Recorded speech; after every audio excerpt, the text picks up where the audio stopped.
Selamat malam Bapak Ibu yang terkasih dalam Tuhan Yesus. Selamat Hari Natal kepada semua anggota PKD. Tanpa terasa kita sudah ada di penghujung tahun 2021 dan kita kembali boleh merayakan Hari Natal.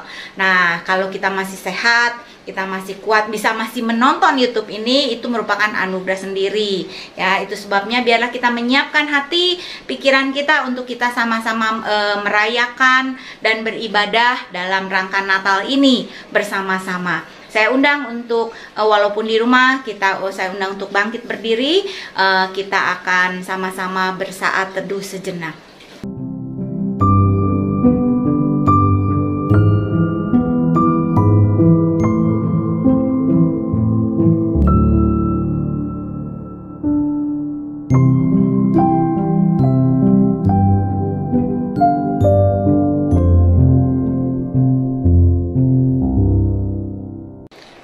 Tuhan Allah Bapa kami yang bertahta dalam kerajaan surga, kami bersyukur kalau pada saat ini kami bisa merayakan Natal walaupun melalui online, melalui YouTube ini.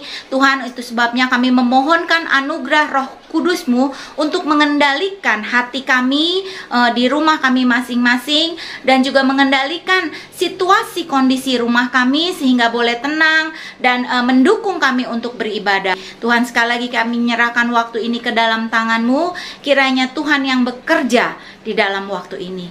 Hanya di dalam nama Tuhan Yesus kami berdoa. Amin.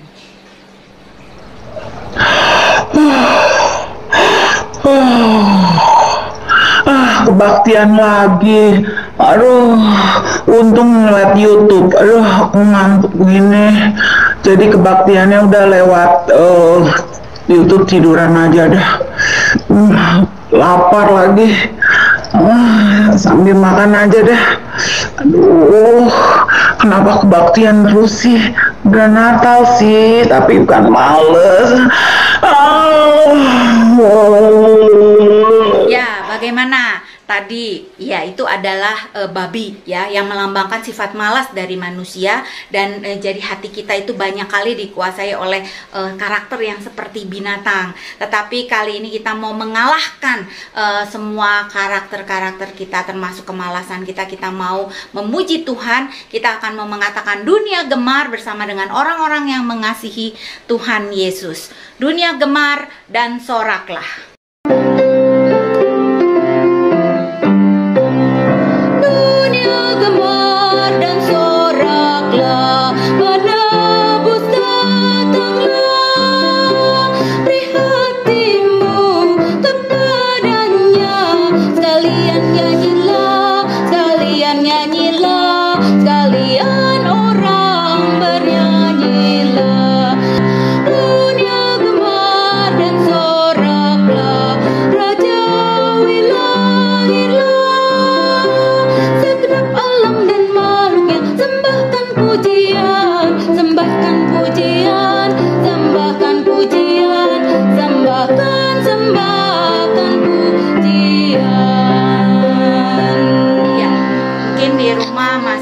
Hatinya belum terangkat, masih sibuk ini itu ya. Nah, saya akan undang, kita akan menyanyikan kembali lagu ini. Dengan siap boleh berdiri, lalu kita akan nyanyikan lagu ini ayat yang ke-1 dan ke-3, karena dikatakan juga di ayat 3, Yesus yang memerintahkan dunia, berarti Yesus juga yang memerintahkan kehidupan kita, memerintahkan hati kita, memerintahkan pikiran kita, sehingga kita bisa beribadah dengan baik di hadapan Tuhan.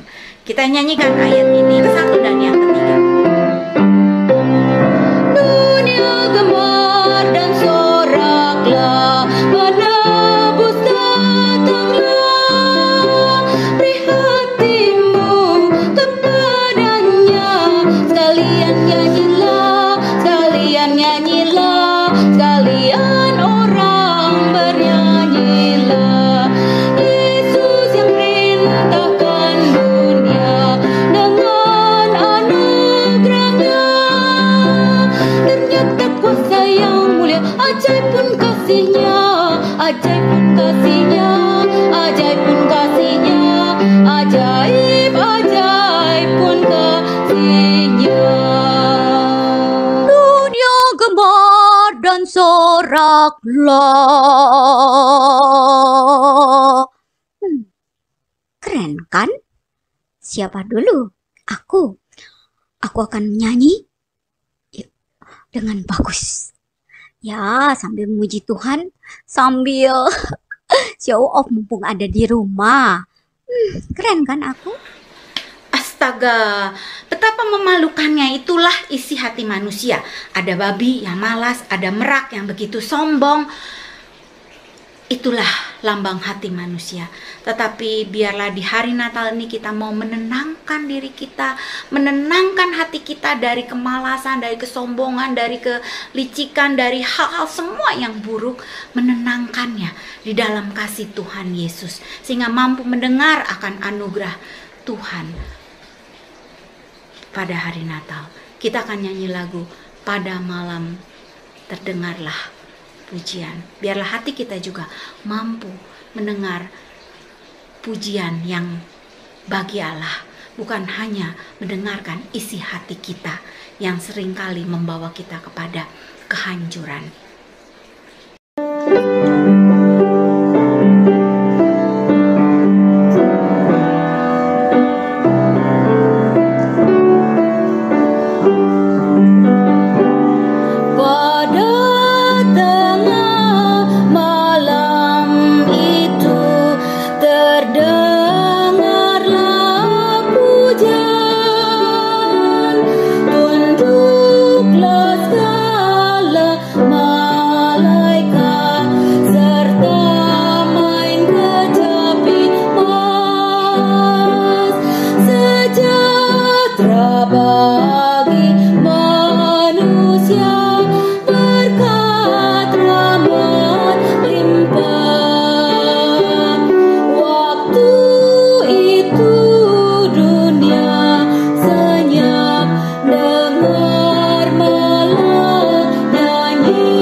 Pada hambanya Bapak Pendeta Yeremia, kami persilakan untuk menyampaikan firman Tuhan.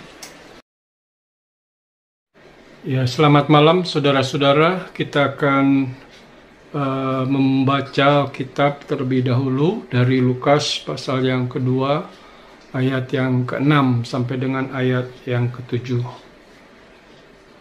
Ketika mereka di situ, tibalah waktunya bagi Maria untuk bersalin.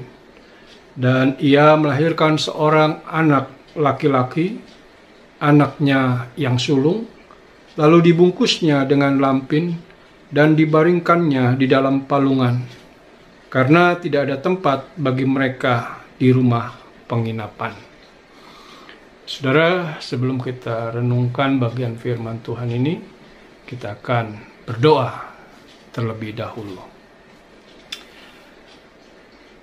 saat ini kami mau menenangkan hati kami, Tuhan, untuk merenungkan akan firman yang sebentar kami akan dengar.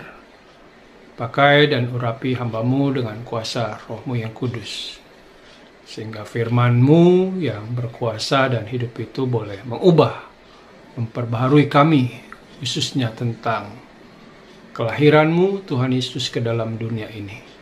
Di dalam nama Tuhan Yesus kami berdoa dan bersyukur. Amin. Ya, saudara-saudara yang dikasihi oleh Tuhan Yesus Kristus, Yesus lahir di hatiku.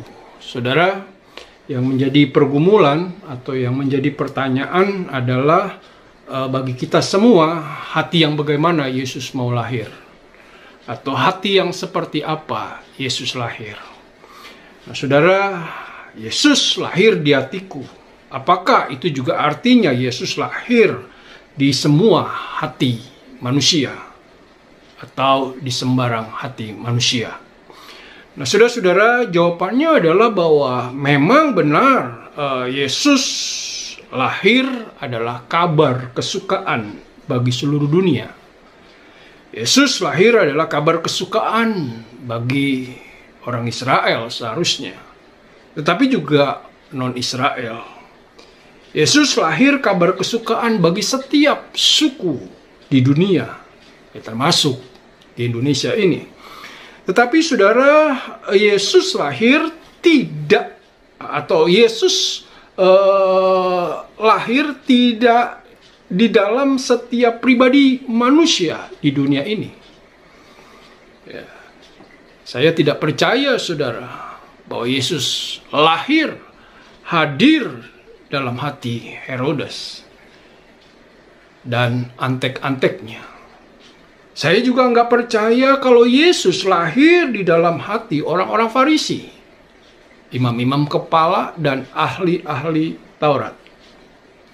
Saudara, Yesus tidak lahir di dalam hati orang yang memberontak kepadanya, hati yang menentang dan melawan akan Dia. Yesus tidak menetap dalam hati yang congkak dan sombong. Ya. Yesus juga tidak lahir di dalam hati yang tadi barusan saja kita dengar yang sudah disampaikan oleh Ibu Sri, hati yang seperti babi, hati yang malas, juga hati yang sombong, hati yang angkuh. Nah, saudara-saudara, kalau kita lihat di dalam Lukas pasal 2 ayat yang ke-10, di situ dituliskan bahwa kelahiran Yesus adalah kabar kesukaan bagi dunia. Ya, benar. Tapi kabar itu diberitakan hanya kepada para gembala yang mendengar dan berespon terhadap berita itu. Artinya kehadiran Yesus ke dalam dunia, ya, hanya dialami dalam pribadi para gembala yang pada saat itu sedang menggembalakan domba. Jadi kehadiran Yesus atau kelahiran Yesus adalah di dalam hati setiap orang yang kepadanya Allah berkenan. Kalau saudara lihat di dalam Lukas pasal 22 juga seperti itu dikatakan, yang berkenan kepadanya. Nah, saudara, jadi kelahiran Yesus adalah wujud kasih Allah akan dunia ini. Dunia yang bagaimana? Dunia yang rusak. Dunia yang penuh kejahatan, dunia yang kotor, dunia yang menjijikkan. Dunia yang tanpa pengharapan. Nah, saudara, di dalam dunia yang seperti ini, Yesus lahir. Yesus datang ke dalam dunia. Allah menyatakan dirinya kepada manusia, ya, dengan merendahkan dirinya dan mengambil rupa seorang hamba di dalam pribadi manusia.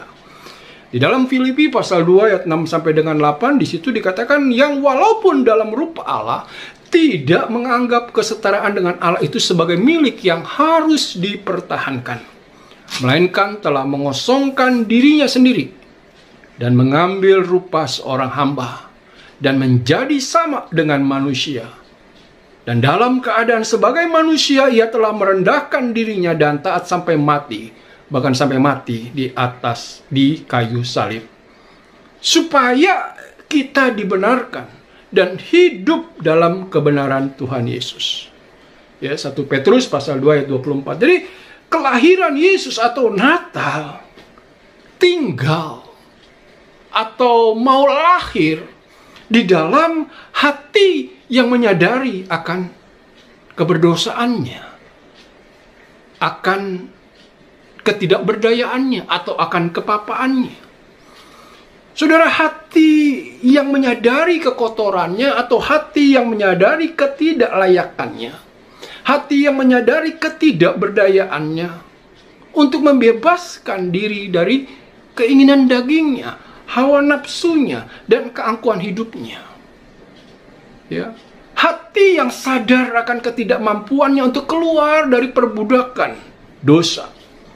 Nah, saudara, pada situasi apapun seseorang itu tahu, saudara, bahwa ia butuh ditolong atau ia butuh penolong. Saudara, maksud saya pada situasi apa seseorang tahu, sadar bahwa dia butuh penolong, butuh ditolong. Saudara, tentunya pada situasi apa seorang tahu bahwa orang lain perlu ditolong.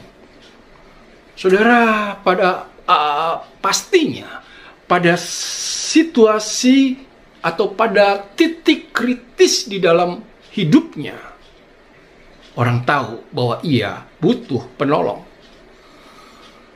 Maka saudara-saudara, kita tahu PI yang efektif adalah kepada orang sakit, begitu ya. Biasanya kalau orang udah sekarat, udah sakit, wah itu mudah sekali ya untuk diperkenalkan kepada Tuhan.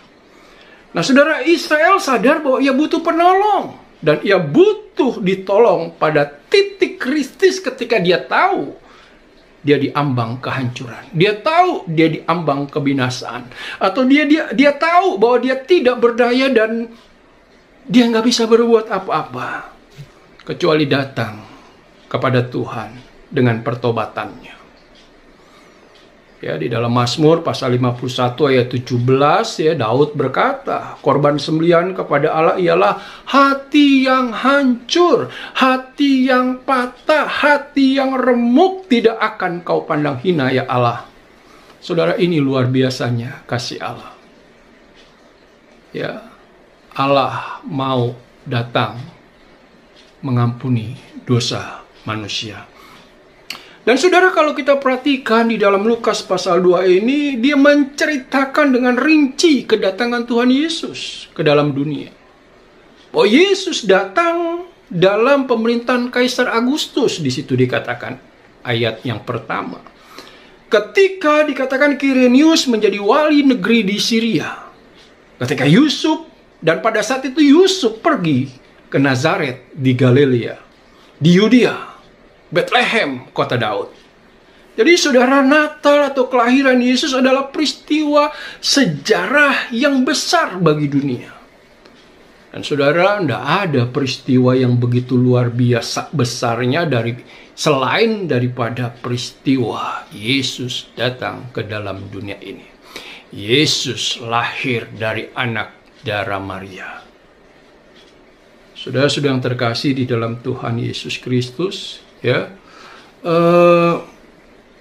kita tahu saudara, Natal adalah, artinya mau mengatakan Natal adalah peristiwa yang nyata, bukan mitos, saudara. Ya, kelahiran Yesus bukan cerita fiksi. Kelahiran Yesus peristiwa besar di mana Tuhan yang suci mau tinggal dalam hati manusia. Hati yang bagaimana atau hati yang seperti apa? Saudara-saudara, Yesus datang ke dalam dunia ini lahir pada peristiwa yang tepat. Bukan kebetulan, saudara. Kehadiran Yesus ada dalam rencana kekekalan Allah. Yesus hadir pada saat Israel ada dalam pergumulan yang berat. Yesus lahir ke dalam dunia ini pada saat Israel ada di dalam pergumulan yang luar biasa. dalam satu penderitaan yang berat, saudara. Karena ada dalam belenggu kekuasaan bangsa Roma yang kejam, yang lalim. Dan lebih lagi pada saat itu Allah menyembunyikan dirinya bagi bangsa Israel karena dosa mereka, saudara. Karena penolakan mereka akan Tuhan. Nah, pada titik kritis itulah Allah di dalam kasih-Nya hadir di dalam Tuhan Yesus Kristus yang lahir ke dalam dunia ini di Bethlehem, kota Daud. Saudara-saudara yang dikasihi oleh Tuhan, kita hanya dapat dengan sungguh-sungguh merasakan atau menikmati bahwa Yesus lahir di dalam hati saya ketika kita tahu bahwa saya membutuhkannya. Kita tahu bahwa saya tidak berdaya tanpa kehadirannya. Saudara, ketika kita tahu bahwa saya butuh pertolongannya, butuh kasih dan kehangatannya.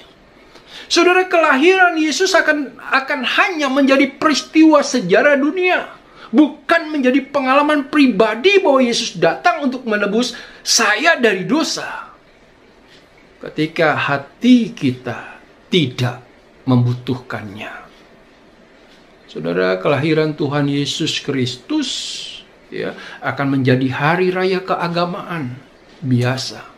Sama seperti hari raya keagamaan yang lain. Hanya peristiwa perayaan yang meriah. Ya. Bila hati kita tidak menyadari kepapaan kita, keberdosaan kita, ketidaklayakan kita. Sudah-sudah yang terkasih di dalam Tuhan, kelahiran Yesus Kristus akhirnya bukan lagi menjadi pengalaman rohani secara pribadi, di mana Yesus tinggal di hati saya, tapi hanya menjadi satu perayaan rutinitas tahunan dengan segala keramaian, dengan segala hiruk pikuk pesta. Kelahiran Yesus akan menjadi satu upacara keagamaan yang bersifat formalitas. Saudara-saudara yang terkasih di dalam Tuhan, ya, kalau kita tidak menyadari kepapaan kita dan kita butuh penolong, butuh Yesus sungguh-sungguh lahir di dalam hati kita.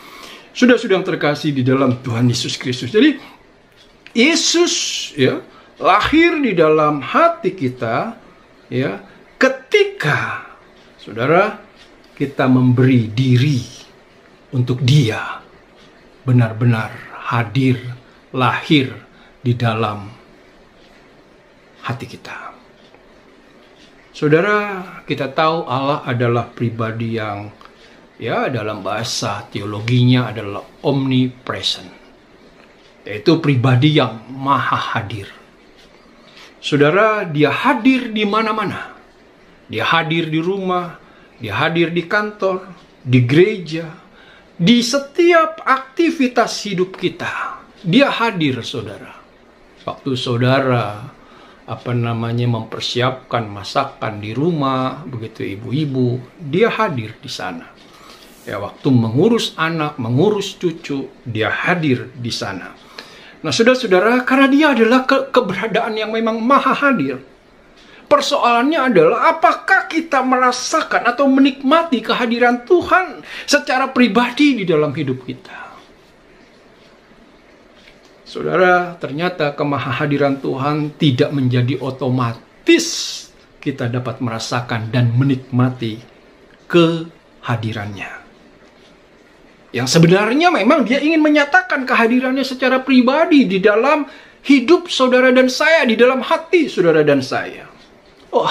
Mungkin menjadi satu pertanyaan, kok bisa Tuhan hadir tetapi pada saat yang sama Tuhan juga tidak hadir? Nah, saudara-saudara yang terkasih di dalam Tuhan, sangat bisa sekali. Saudara, satu contoh, bukankah kita ketika di rumah bersama keluarga, kita ada bersama-sama mereka, tapi apakah kita sungguh ada bersama mereka? Belum tentu, saudara. Ketika kita duduk bersama pasangan kita, apakah kita ada di situ? Belum tentu. Saudara, saat ini saudara sedang berhadapan dengan saya. Walaupun melalui layar ini, saudara. Ya. Saudara sedang mendengarkan saya berkhotbah. Tapi persoalannya apakah saudara sungguh-sungguh sedang berhadapan dengan saya dan mendengarkan khotbah saya? Nah, saudara, jangan-jangan saudara ketika saya berkhotbah ini saudara dalam situasi atau saudara sedang melakukan aktivitas yang lain. Seperti mungkin menyapu, membersihkan rumah. Atau jangan-jangan sedang masak. Atau jangan-jangan sedang melakukan aktivitas yang lain. Saudara-saudara yang dikasih di dalam Tuhan Yesus, kita hadir secara fisik dalam kebaktian Natal ini. Tapi secara spiritual, secara hati, secara jiwa, bahkan secara pikiran kita tidak ada di sini. Saudara-saudara yang terkasih di dalam Tuhan, demikian juga dengan Tuhan. Dia maha hadir, gitu ya. Ya. Dalam perayaan Natal saat ini, tapi juga dia bisa tidak hadir. Karena kita tidak membiarkan dia sungguh-sungguh hadir. Ya. Dan tinggal di dalam hidup kita. Kita tidak mau membiarkan kehadirannya menguasai hidup kita. Tidak membiarkan kelahiran Yesus memberi makna di dalam hidup kita.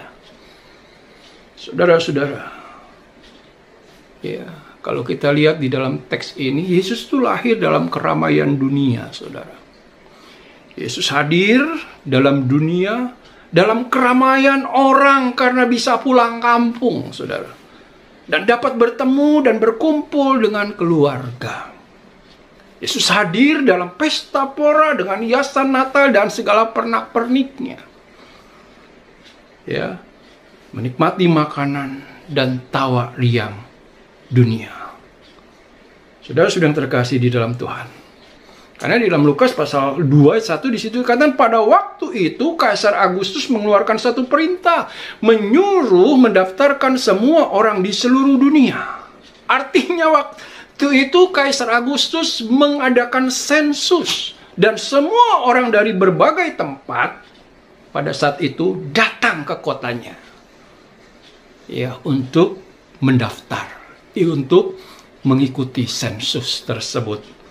Nah, saudara, ketika tiba di kota itu, yaitu di Bethlehem, kota Daud, ya, saudara, di situ dikatakan tiba saatnya bagi Maria untuk melahirkan Yesus. Ya, kalau saudara lihat di dalam ayat yang 7 tadi saya sudah baca. Dan dia melahirkan seorang anak laki-laki, dikatakan anaknya yang sulung, lalu dibungkusnya dengan lampin dan dibaringkannya di dalam palungan. Karena tidak ada tempat bagi mereka di rumah penginapan. Nah, saudara, artinya pada saat hiruk pikuk manusia dalam kebersamaan bersama keluarga, tidak ada yang memperhatikan kelahirannya. Dalam keramaian pesta tidak ada yang mau menerimanya. Hanya palungan yang membiarkan dia dibaringkan di atasnya. Hanya palungan yang mengizinkan Yesus bertahta di dalamnya.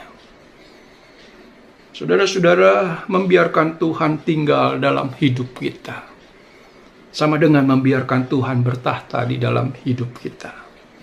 Menjadi raja dalam hidup kita.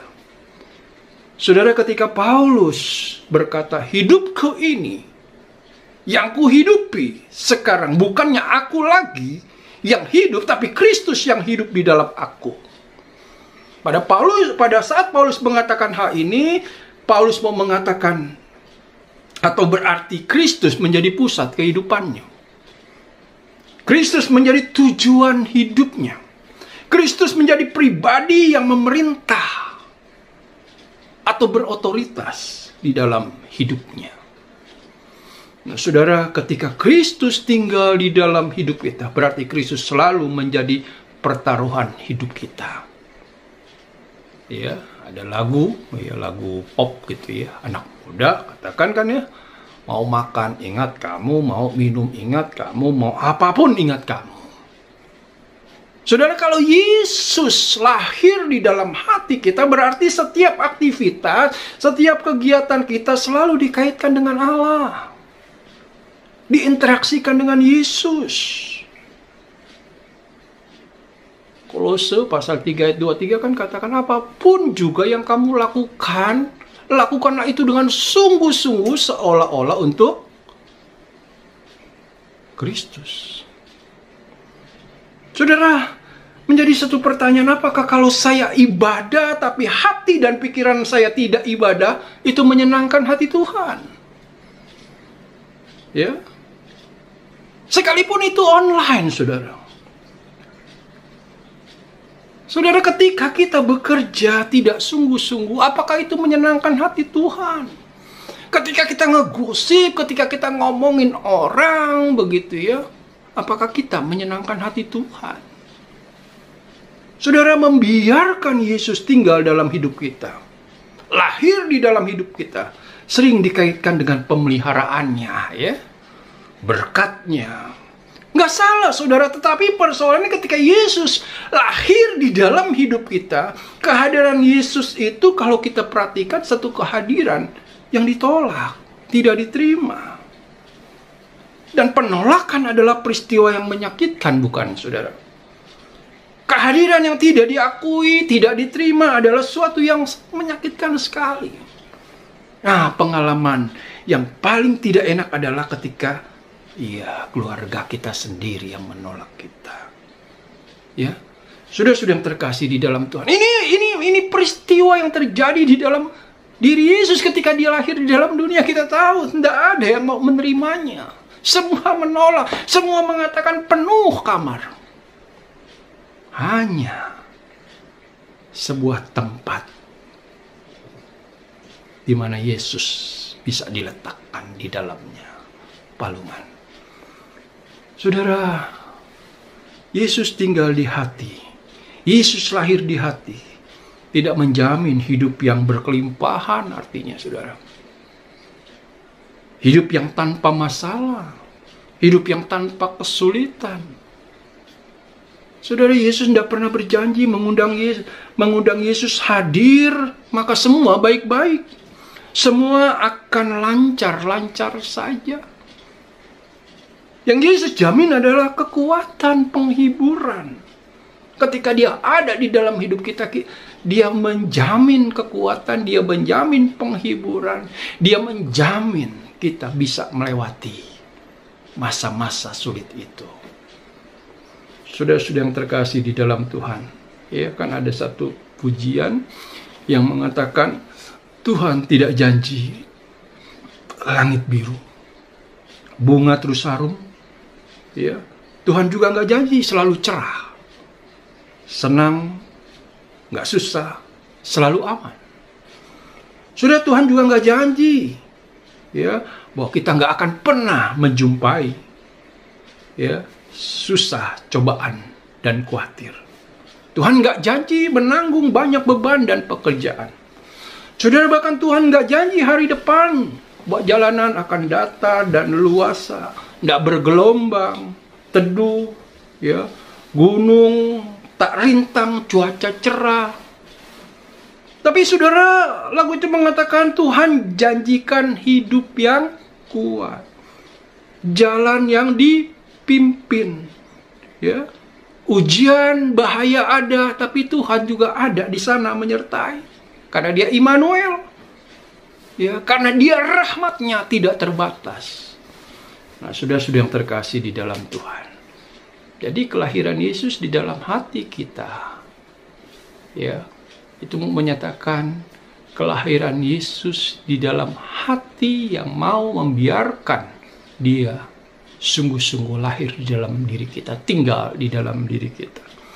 Lalu saudara, yang selanjutnya, Yesus lahir di dalam hati. Bukan saja yang menyadari kepapaannya, bukan saja yang menyadari bahwa dia butuh Yesus dan membiarkan Yesus tinggal di dalam hidupnya, tetapi juga hati yang mau menyaksikan kelahiran itu sendiri kepada banyak orang. Saudara, Palungan menjadi saksi bisu yang bergema ke seluruh dunia. Saksi bisu yang terus diberitakan di sepanjang zaman. Palungan merupakan saksi sejarah bahwa Yesus telah lahir ke dalam dunia. Palungan menjadi saksi sejarah bahwa Yesus diletakkan di atasnya. Palungan menceritakan bahwa Maria membaringkan sang bayi Natal itu di dalamnya. Palungan menyaksikan tentang Yesus yang tinggal di dalamnya. Saudara, kelahiran Yesus Kristus pada hati yang mau menyaksikan kelahiran Yesus Kristus, itu Yesus mau tinggal sungguh-sungguh. Saudara, di dalam dunia pengadilan, saudara, syarat menjadi saksi adalah biasanya, saudara, hakim akan mengambil sumpah terlebih dahulu. Lalu kita akan mengungkapkan janji yang isinya setiap pernyataan itu akan dinyatakan dengan jujur dan benar. Lalu juga hakim akan menyatakan identitas diri dan mencocokkan dengan BAP, begitu ya. Sesuatu yang pernah kita tulis, kita isi, begitu ya. Atau berita acara, gitu ya. Saudara, lalu hakim akan bertanya terkait hubungan dengan terdakwa, dengan orang yang untuknya kita bersaksi, ya. Misalnya kenal di mana, berapa lama kenal, dalam hubungan apa, gitu ya. Nah, sudah saudara, lalu selanjutnya hakim akan bertanya terkait kasus yang sedang diadili. Apakah saya tahu, apakah saya mengerti, dan selanjutnya dan selanjutnya. Nah, saudara, setelah hakim selesai, maka jaksa sama pertanyaannya, diulang lagi. Lalu setelah itu pengacara bertanya yang sama, diulang lagi. Nah, saudara, pertanyaan-pertanyaan yang diulang untuk apa? Untuk mengetahui konsistensi jawaban dan kejujuran. Ya, bahwa kita benar-benar bisa dipercaya enggak? Ya, menjadi saksinya. Ya, atau menjadi saksi di dalam peristiwa pengadilan tersebut. Nah, saudara-saudara, artinya mengenal orang yang atas dirinya kita memberi kesaksian, ya, bukan dengar dari orang, saudara. Bukan katanya, tetapi mempunyai hubungan tertentu dan memiliki pengalaman tertentu bersama dia. Ya, sudah terkasih di dalam Tuhan Yesus Kristus. Ya, lalu mengenal peristiwa tersebut. Nah, sudah terkasih di dalam Tuhan Yesus. Artinya seorang saksi harus mengenal pribadi yang disaksikan dan tahu karya-karya pribadi yang disaksikan itu. Nah, maka itu akan menjadi valid kesaksian kita.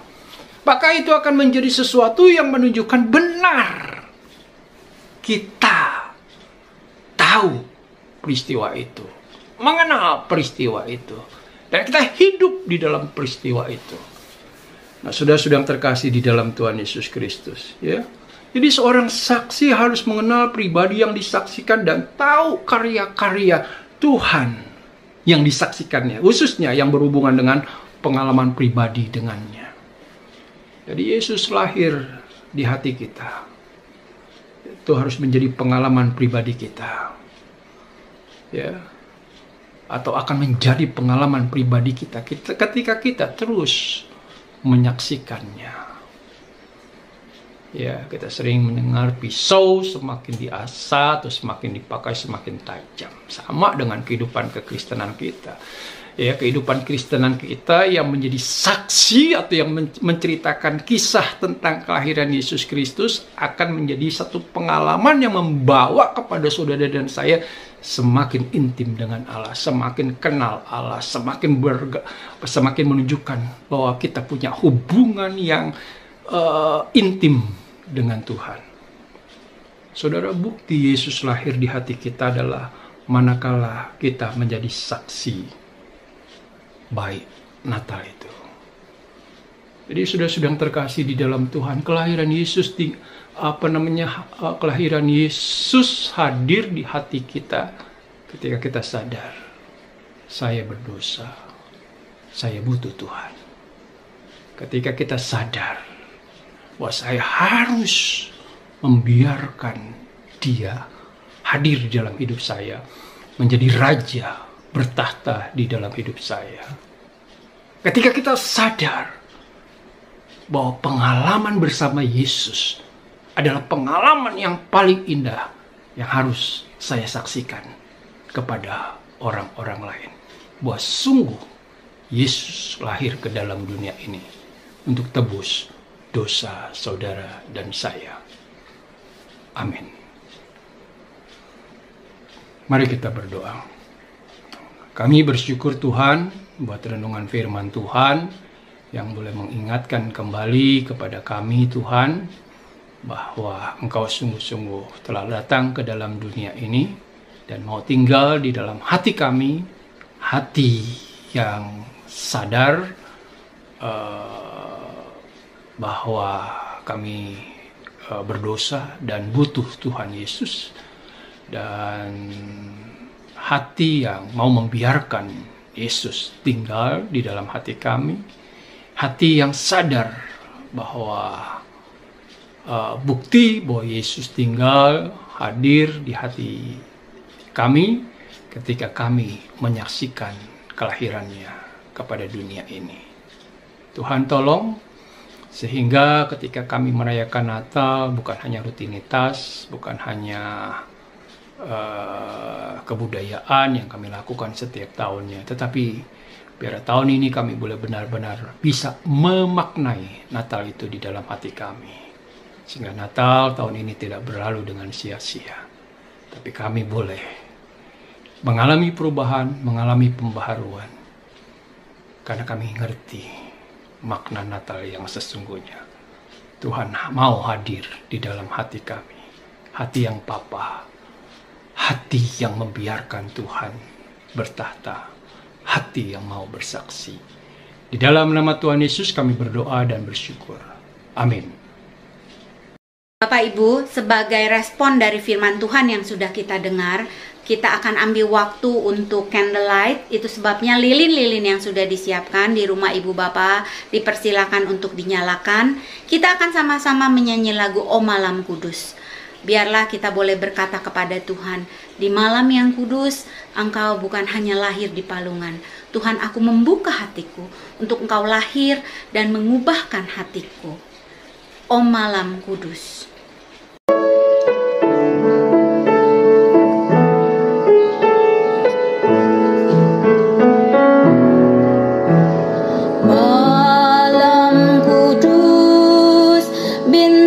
Karena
Injil mulia, mematahkan belenggu dosa sesama, sandar kuasanya, beban lenyaplah. Kami puji, syukur dan bersoraklah, mari kita masyurkan namanya. Kristus Raja, oh muliakan namanya, hormat mulia sampai selamanya. Hormat mulia sampai selamanya.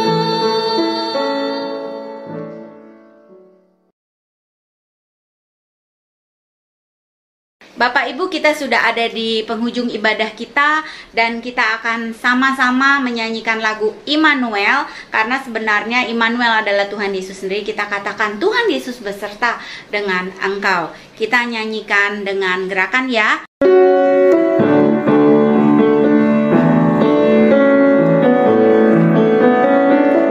Immanuel, Immanuel, Dia disebut Immanuel, Allah serta kita. Dia disebut Immanuel. Ya, mari kita sama-sama bersaat teduh.